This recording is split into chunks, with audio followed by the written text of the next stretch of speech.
Hi, I'm Dr. Susan Hewlings, and welcome back to Bodybuilding.com's Foundations of Fitness Nutrition course. Some of you may have skipped straight to this video, ignoring all the others, and that's okay. We get it.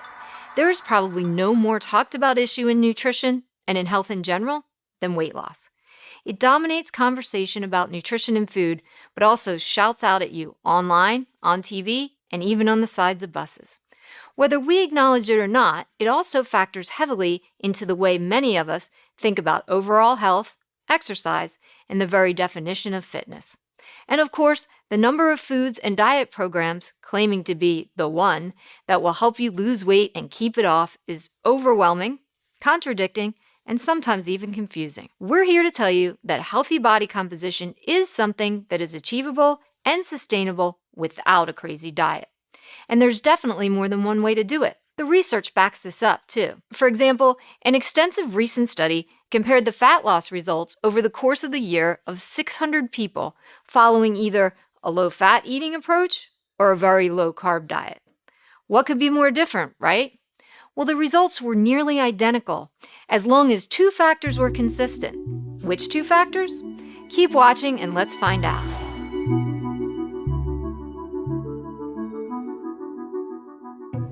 In order to lose weight, you must burn more calories than you consume. Or put another way, you have to eat fewer calories than you burn.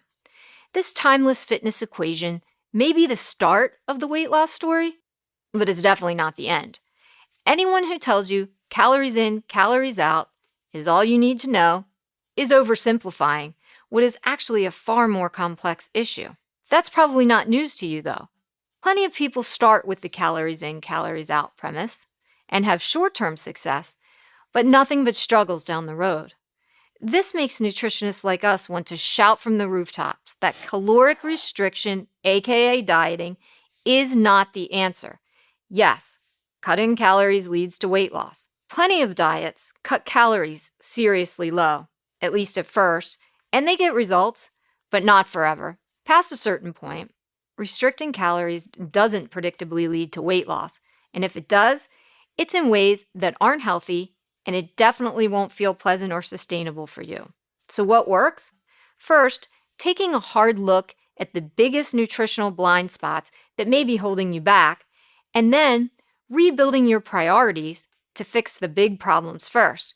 As you might expect, it starts with a little addition by subtraction. Let's show you how in 5 steps.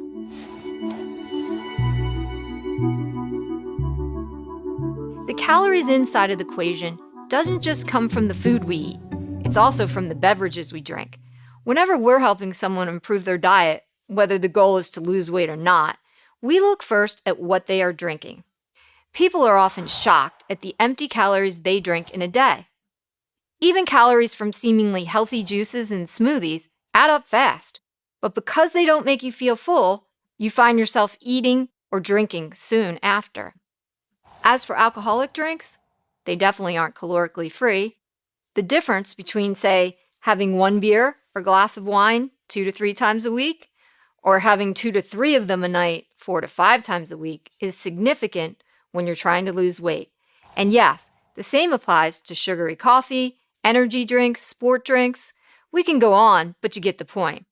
Another liquid source of hidden calories, sauces and dressings. These are an easy way to hide something you don't really want to eat, but they are one of the biggest ways that uncounted calories sneak onto a plate.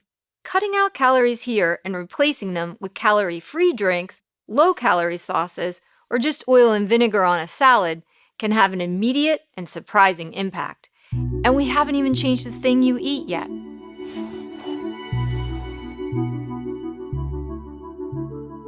Part of thinking before you eat is planning. The world will always present you with questionable food choices. That'll never change. Think of it like this.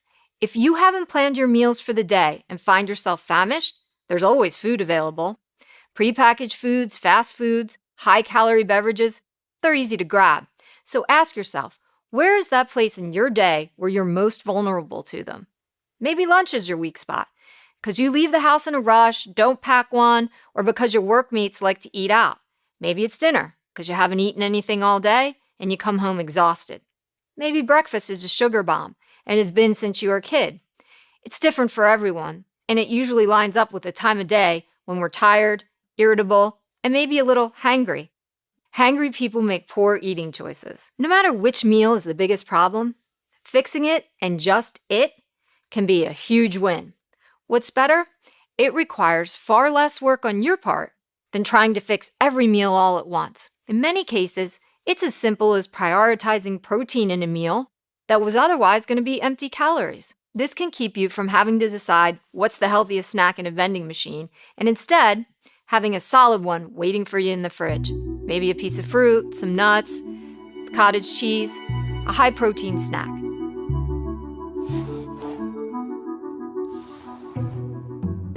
Over the last few decades, as physical activity in our society has decreased, portion sizes have dramatically increased.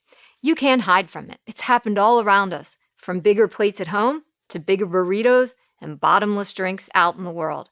And it's by no means predictable. Different restaurants and recipes have widely varying ideas about what's acceptable for one person to eat in a sitting. In this environment, portion control isn't something that will just happen. You have to intentionally learn and practice it. First, maybe it's time to rethink your membership in the Clean Plate Club, at least when you're eating out. A tried and true rule is that if you're in a restaurant, eat half of what's on your plate and save the rest for later. It sounds too simple to work, but here's why it does.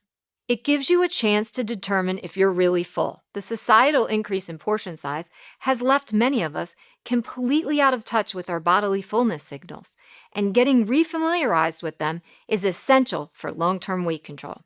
When you're eating at home, on the other hand, it's always a good idea to fix a plate. Don't eat out of the pot or dish you prepared the meal in. Having a plate allows you to objectively judge what you're about to eat. Does it have a solid handful or two of vegetables, like we recommended in the carbohydrates video? Does it have a satisfying portion of protein, like we discussed in the protein video? This is your moment to see how your small-scale choices, meaning this one meal right now, matches up with your large goals.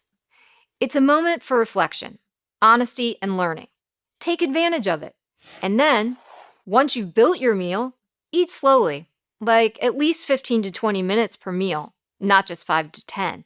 Chew, drink, talk. Stop when you're mostly full, but not stuffed to the gills. If you're not sure, stop for 10 minutes before automatically going back for another serving. Pace yourself. At first, it might feel awkward and restrictive, but in time, we promise you will get better at knowing what full really is.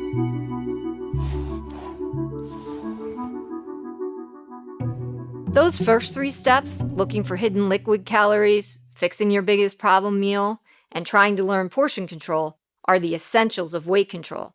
If you have them nailed down, you'll find they work with just about any dietary program and any personal taste. Where many people go wrong is by picking the dietary program first and then trying to change their life top to bottom to fit the plan. Anyone can spend a single Sunday preparing a week's worth of meals like a bodybuilder might, but doing it every week, that's not for everyone. Likewise, if you're going to go raw vegetarian and you're responsible for cooking for a family of 5 carnivores, you're setting yourself up to fail. The key for long-term success, once you have the essential behaviors down, is to be realistic. Even if you nail steps 1 through 3 and lose some significant weight in a few weeks, it'll eventually level off. At that point, it's time to settle in and focus on behaviors, not numbers. An average of 1 to 2 pounds per week of weight loss is the most that you can probably expect over the long term. More than that, for most people, is not only not sustainable, it's also going to be coming from the wrong places, like muscle tissue instead of body fat. People who have lost significant amounts of weight and kept it off can tell you that there were weeks or months when the scale didn't change at all. But this isn't necessarily a problem. Other measurements of success, like how you feel, how your clothes fit, and how your workouts are progressing, all count just as much as body weight changes. Don't trust the scale to tell the whole story, because it doesn't.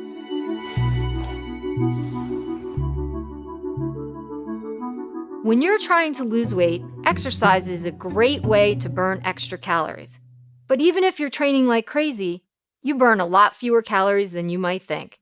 Remember, an exercise session is just an hour or so of your day at most for the vast majority of people. Put in more tangible terms, that 800-calorie burrito is just about impossible to burn off in a gym session. If that's your goal each time you step foot in the gym, well, that's an easy way to start hating exercise and stop doing it. Here's a more sustainable approach. Focus on building and maintaining muscle mass, not just burning calories. It's understandable if you're hesitant to believe that, but here's why it works. Muscle tissue burns more calories than fat, even when you're just sitting in front of the TV. The more you have, the more you'll be able to burn.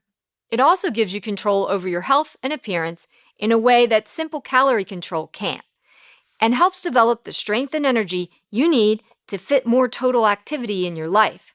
However, there's a catch. It takes patience, practice, and consistency to see the benefits, just like nutrition. This doesn't mean you should only lift weights, though. Cardiovascular exercise is still valuable, but you know what else is? Non-exercise activity thermogenesis, which is a fancy name for just doing more stuff.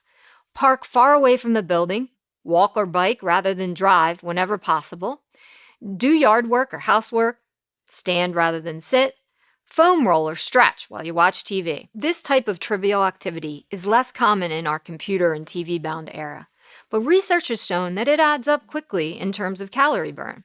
Along with a reasonable, consistent approach to weight training and cardio, it might be all you need. We talked about calories in, calories out earlier. Well, another cliche of the weight loss and fitness communities is that you can't lose weight and gain muscle at the same time. This is also an oversimplification of what goes on in your body when you're eating right and exercising. Eat well enough, lift weights, and stay more active than inactive, and you'll definitely chip away at fat, add muscle, and make incremental improvements over and over again. Incremental improvements. That's what it's all about.